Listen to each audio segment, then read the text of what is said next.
Hello बच्चों, तो आज का क्वेश्चन है which orbital is non directional. Option A है एस, ऑप्शन बी है पी, ऑप्शन सी है डी, ऑप्शन डी है ऑल।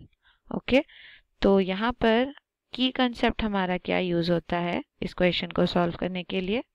तो आपको पता होना चाहिए shapes of orbitals. Shapes of orbitals, तो हम लोगों ने डिफरेंट डिफरेंट ऑर्बिटल्स पढ़े हैं। S orbital, P orbital, D orbital, F orbital, right. यहाँ पे हम लोगों ने देखा है कि एस क्या होता है आपका स्फेरिकल शेप में, पी होता है आपका डम्बल शेप में, डी होता है आपका डबल डम्बल शेप में, राइट। और एफ को हम जनरली कॉम्प्लेक्स बोलते हैं क्योंकि ये कुछ ऐसा होता है कि आपका एक डबल डम्बल आगे की तरफ होता है और वैसा ही ठीक एक डबल डम्बल पीछे की तरफ भी होता है। ओके, तो इसीलिए हम इसको कॉम्प्लेक्स बोलते हैं, इसका शेप क्या बोलते हैं हम, कॉम्प्लेक्स, राइट। अच्छा, तो नॉन डायरेक्शनल वर्ड जो है इसमें what is the meaning of that, तो वो हमें जानना है। तो नॉन डायरेक्शनल क्या होता है बच्चों? नॉन डायरेक्शनल हम उस ऑर्बिटल को बोलते हैं जहां आपके पास उसके एक्सिस की तरफ कोई डायरेक्शन ना हो।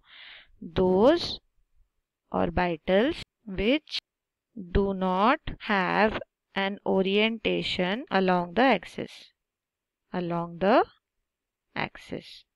तो कोई भी एक्सिस के अलोंग उसका ओरिएंटेशन ना हो तब हम उसको नॉन डायरेक्शनल बोलेंगे, अगर हो तो हम उसको डायरेक्शनल बोलेंगे। जैसे कि आप लोगों ने जब पी ऑर्बिटल्स पढ़ा होगा बच्चों, तो पी ऑर्बिटल्स के लिए हम लोग क्या बोलते हैं, हम बोलते हैं तीन पी ऑर्बिटल्स प्रेजेंट हो सकते हैं। एक होता है पी एक्स, एक होता है पी वाई, एक होता है पी जेड। वैसे ही अगर हम लोग डी ऑर्बिटल्स पढ़ते हैं तो डी ऑर्बिटल्स के लिए भी हम लोग क्या बोलते हैं, इसके 5 ऑर्बिटल्स पॉसिबल है क्योंकि 5 ओरिएंटेशंस में ये प्रेजेंट हो सकता है। D x y, d y z, d z x, d z square और d x square minus y square.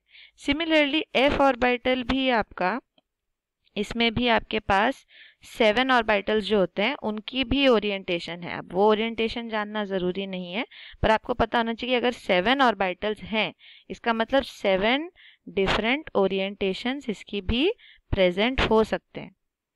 तो अगर इनकी ओरिएंटेशंस है मतलब ये सारे के सारे क्या हो गए आपके पास, डायरेक्शनल ऑर्बिटल्स। तो इनमें से कौन सा नहीं है, देखो एस ऑर्बिटल।